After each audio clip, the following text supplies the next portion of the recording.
پھر آگے کچھ اور معاشرتی برائیوں کا تذکرہ ہے، واللاتی یاتین الفاحشۃ من نسائکم، تمہاری عورتوں میں سے جو بے حیائی کے کام کریں ان پر اپنے میں سے 4 گواہ طلب کرو، اگر وہ گواہی دیں تو ان عورتوں کو گھروں میں قید رکھو یہاں تک کہ موت ان کی عمریں پوری کر دے یا اللہ تعالیٰ ان کے لیے کوئی اور راستہ نکال دے۔ تم میں سے جو 2 افراد ایسا کام کریں یعنی زنا، انہیں ایذا دو، اگر وہ توبہ اور اصلاح کریں تو ان سے منہ پھیر لو، بے شک اللہ تعالیٰ توبہ قبول کرنے والا اور رحم فرمانے والا ہے۔ انما التوبۃ علی اللہ للذین یعملون السوء بجہالہ، اللہ تعالیٰ صرف انہی لوگوں کی توبہ قبول کرتا ہے جو بوجہ نادانی کوئی برائی کر گزرے پھر جلد اس سے باز آ جائیں اور توبہ کریں، اللہ تعالیٰ بھی ان کی توبہ قبول فرماتا ہے اور اللہ تعالیٰ بڑے علم اور حکمت والا ہے۔ وَلَيْسَتِ التَّوْبَةُ لِلَّذِينَ يَعْمَلُونَ السَّيِّئَاتِ، ان کی توبہ نہیں جو برائیاں کرتے چلے جائیں یہاں تک کہ جب ان میں سے کسی ایک کے پاس موت آ جائے تو کہہ دے کہ میں نے اب توبہ کی، اور ان کی توبہ بھی قبول نہیں جو کفر پر ہی مر جائیں، یہی لوگ ہیں جن کے لیے ہم نے المناک عذاب تیار کر رکھا ہے۔ یہ تھی آیت نمبر 15 سے 18، 15 to 18۔ ان کا عنوان کیا ہے؟ توبہ کیا ہے؟ پہلے یہ لکھیے، آپ ایک کوسچن مارک ڈالیں، پھر اس کے نیچے اس کا جواب لکھیں گے، گھر کا بھٹکا دوبارہ واپس آ جائے، یہ ہے توبہ۔ اپنے لفظوں میں آپ کہہ سکتے ہیں کہ توبہ یہ ہے کہ ایک بندہ ندامت کی وجہ سے، شرمندگی کی وجہ سے اپنے رب سے دور ہوا، اس نے اپنے رب کو ناراض کیا اور اب اس کو احساس ہو گیا کہ میں نے درست نہیں کیا، اور وہ آ کے رب کو کہتا ہے کہ اللہ مجھے معاف کر دے۔ جب ہم کہتے ہیں توبہ استغفار تو اس کا مطلب کیا ہوتا ہے کہ اللہ تو میرے پچھلے گناہوں کو معاف کر دے اور آئندہ مجھے گناہوں سے بچا لے۔ ہم اپنی توبہ کو دیکھیں، ہم کتنی دفعہ ایسی توبہ کرتے ہیں۔ ان آیات میں توبہ کا بڑا خوبصورت نظریہ ہے۔ 3 قسم کے لوگوں کا تذکرہ ہے۔ ایک وہ ہیں کہ جو گناہ ہو جاتا ہے ان سے بھول چوک کے ساتھ، لیکن جو ہی احساس ہوا فوراً پلٹ آئے، فوراً اس بچے کی طرح کہ جس نے غلط کام کیا اور فوراً اس کے بعد ماں کے پاس آ کے آنکھیں جھکا کے کھڑا ہو گیا اور رونے لگا۔ ماں کو اس چیز کے خراب ہونے کا غم کم ہوگا، اس بچے کی محبت زیادہ ماں کے سینے میں امڑے گی، وہ اس کو فوراً سینے سے لگا کے چمٹائے گی کہ میرے بچے کیوں روتا ہے، کوئی بات نہیں میں اس کو صاف کر دیتی ہوں، کوئی بات نہیں اب ٹوٹ کے آئندہ نہ کرنا۔ ایسے بندے جو گناہ کرنے کے بعد فوراً اپنے رب کی عدالت میں کھڑے ہو جائیں اور کہیں کہ اللہ مجھے معاف کر دے، پھر اللہ بھی ان کو معاف کر دیتا ہے۔ لیکن وہ بچہ ایک تو کام غلط کرے اور اوپر جا کے اکڑے، ہاں کروں گا، کیوں نہ کروں، میری مرضی، کیوں یہاں رکھا تھا، تو پھر ماں کو غصہ آئے گا۔ اسی طرح وہ لوگ جو گناہوں کے بعد اس کو لاجکس پیش کریں، جو اپنے گناہوں کو جسٹیفائی کرے، گناہ کرے اور نہ ڈرے، ایسے بندے کی پکڑ ہوگی۔ ایک جملہ لکھ سکیں تو نوٹ کیجئے گا کہ بندہ گناہ کرے اور رب سے ڈرے، اللہ ایسے بندے کو معاف کر دے گا۔ جو گناہ کرے اور اکڑے، ایسے لوگوں کے لیے پھر اللہ تعالیٰ نے اپنی پکڑ رکھی ہے۔ اور کچھ لوگ تو موت کے فرشتے کو دیکھ کے توبہ کرنے لگتے ہیں، اور کچھ تو ایسے بدبخت ہیں کہ موت کے فرشتے کو دیکھ کے بھی ان کے دل نہیں پگھلتے۔ پہلی مثال فرعون کی تھی اور دوسری مثال ابو جہل کی ہے۔ ہمارے لیے معاملہ کیا ہے کہ اپنے گناہوں کو فوراً پاک کریں۔ اگر آپ گناہ کو ایک دھبے سے تشبیہ دے لیں تو بات بہت اچھی سمجھ آتی ہے۔ آپ سب کے سامنے سفید چادریں بچھی ہوئی ہیں، ہو سکتا ہے پڑھتے پڑھتے بے دہانی میں آپ کا پین کھلا رہ جائے اور اس کے اوپر ایک سٹین لگ جائے۔ آپ میں سے باشعور کوئی بھی انسان اگر موقع ہو تو فوراً اس کو دھونے کی کوشش کرے گا، کیونکہ سفید چادر خراب نہ ہو جائے۔ آپ دیکھیں گے صرف پانی میں ڈالتے ہی وہ چادر صاف ہو جائے گی، اور کچھ کہیں کہ نہیں ابھی نہیں، یہاں ہم اٹھ نہیں سکتے، اجازت نہیں، اس کلاس کے بعد دھو لوں گی۔ آپ دیکھیں گے کہ تھوڑی دیر کے بعد جب اس کو دھوئیں گے تو پھر آپ اس کو پانی کے ساتھ صابن بھی لگانا پڑے گا۔ اور اگر کوئی غفلت کے مارے چلا ہی جائے گھر کے، دیکھیں گے ہماری کون سی ڈیوٹی ہے، اور پھر مینجمنٹ والوں کی جب نظر پڑے پھر وہ اس کو دھوئیں گے تو پھر وہ صرف صابن سے بھی نہیں جائے گی، پھر اس میں کچھ بلیچ بھی ڈالنا پڑے گا، اور کبھی کبھی تو بلیچ کے ساتھ پھر بھٹی میں پکانا بھی پڑتا ہے۔ بالکل یہی کیفیت ہمارے گناہوں کی ہے۔ جب گناہ لگا دھبا ہے اس کو فوراً دھو لو، ندامت، شرمندگی۔ آپ دیکھیے آپ کسی انسان کا بھی دل دکھاتے ہیں نا، ہو سکتا ہے انسان ہے، کوئی بڑی بات تو نہیں ہے۔ آپ دیکھیے بچے ماں کو کتنی دفعہ دن میں ستاتے ہیں، شوہر کتنا ستاتے ہیں، ممکن ہے، لیکن فوراً آ جائیے۔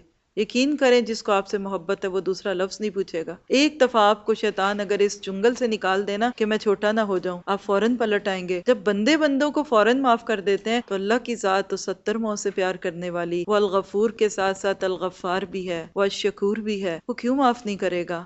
لیکن اگر ہم اپنے گناہوں کو خود معاف نہیں کریں گے تو پھر اللہ زندگی میں مشکلات لاتا ہے، پھر اس طرح موت کی سختیوں پہ ان گناہوں کو دھوتا ہے۔ کچھ گناہ جو ہیں وہ قبر کے عذاب سے دھلتے ہیں، کچھ گناہ جو ہیں وہ میدان محشر کی سختیوں سے دھلتے ہیں، کچھ پھر پل صراط پہ اور کچھ جہنم میں ڈال کے۔ اس موضوع پہ ہمارا ایک لیکچر بہت دفعہ ریپیٹ ہوا ہے الحمدللہ، کہ گناہوں کے مراحل یعنی پیوریفیکیشن آف سول میں الحمدللہ اس پہ بہت ڈیٹیل سے بات ہوئی ہے کہ اپنے داغ خود ہی دھو لو، اپنے زخموں کی پس خود ہی نکال لو، ورنہ کل جب رب نے نکالی تو پکڑے جاؤ گے۔ خاص طور پہ یہاں جو بات ہو رہی ہے ان آیتوں کے تناظر سے، زنا، اڈلٹری اور فورنیکیشن اور لیزبینز اور اسی کے ساتھ ساتھ ہومو سیکشولیٹی کی بات ہے۔ ان آیات میں زنا کی وہ ساری قسمیں جمع کر دی گئیں جو آج کے دور میں آپ کو کھلے عام دکھیں گی۔ کبھی مرد مرد سے زنا کرتا ہے، کبھی عورت عورت سے زنا کرتی ہے، کبھی عورت مرد سے کرتا ہے، کبھی شوہر اپنی بیوی کے ساتھ قوم لوطیت کرتا ہے۔ ان سارے گناہوں کی بات کرنے کے بعد توبہ کی بات دلا دی کہ جب انسان کو احساس ہو جائے کہ میں نے جو کام کیا اصل میں نے درست نہیں کیا، تو اللہ تعالیٰ پھر اس کو معاف کر دیتا ہے۔ ان مسائل پہ زیادہ بات سورۃ نور میں جا کے ہوگی، یہاں خاص طور پہ ان آیتوں کا ٹاپک توبہ تھا۔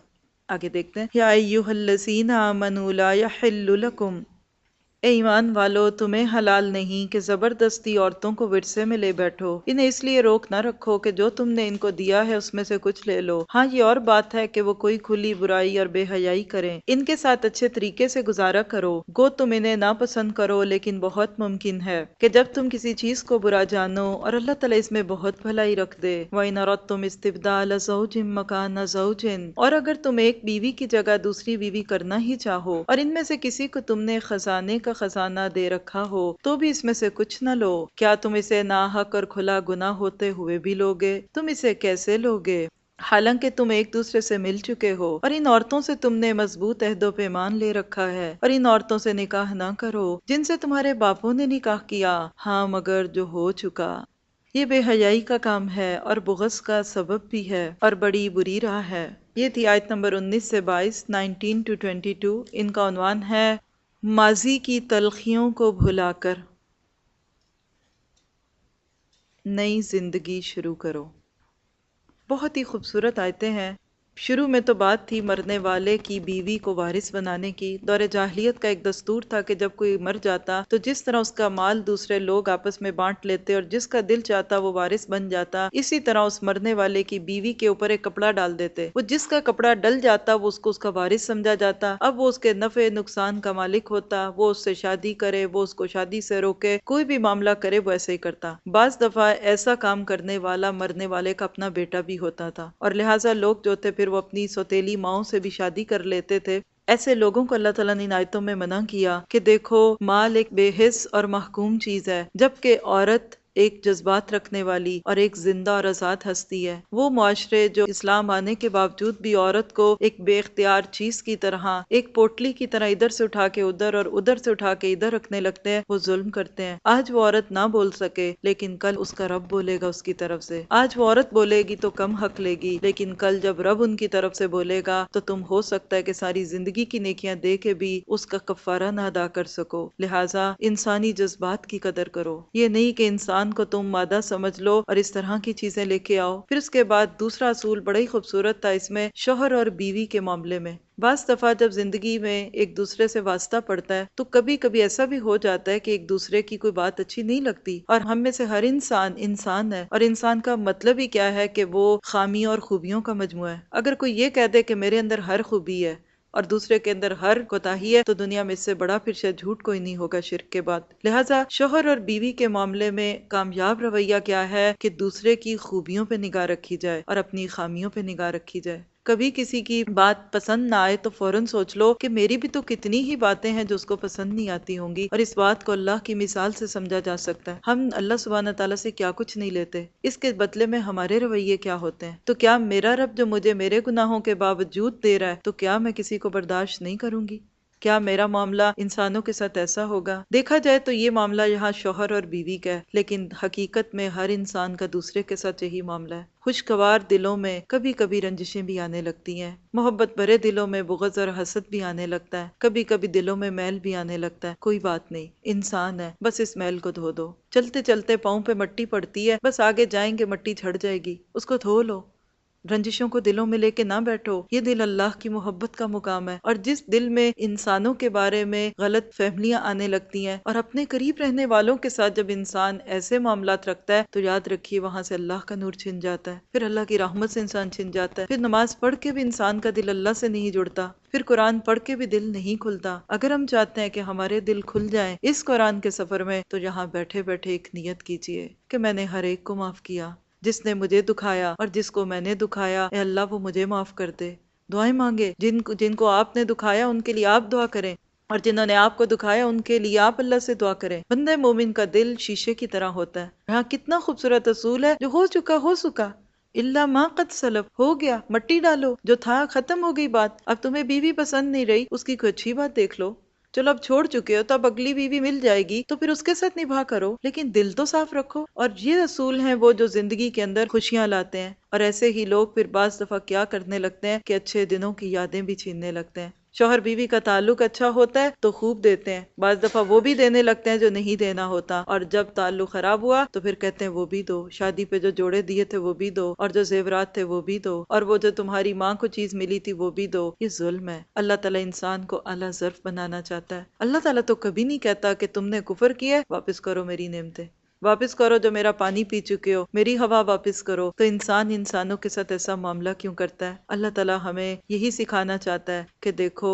اس دنیا میں تم الگ نہیں رہ سکتے، انسانی زندگی جو ہے الگ تھلگ نہیں رہتی، ساتھ رہو گے لیکن طبیعتیں فرق ہیں، اسی طرح برداشت کرو۔ شکایتوں کے اندر اپنے آپ کو خوشگوار رکھو۔ آپ کے گھر پرسکون ہو سکتے ہیں اگر آپ نے اس اصول پہ عمل کیا، آپ کے ادارے پرسکون ہو سکتے ہیں اگر آپ نے لوگوں کے ساتھ اس طرح تعاون کیا، آپ کا ملک، آپ کی حکومت پرسکون ہو سکتی ہے اگر عوام اور رعایا کا تعلق اس بنیاد پہ آ جائے، ہمارے دینی اداروں میں سکون ہو سکتا ہے اگر اسی اصول کو اپنا لیں۔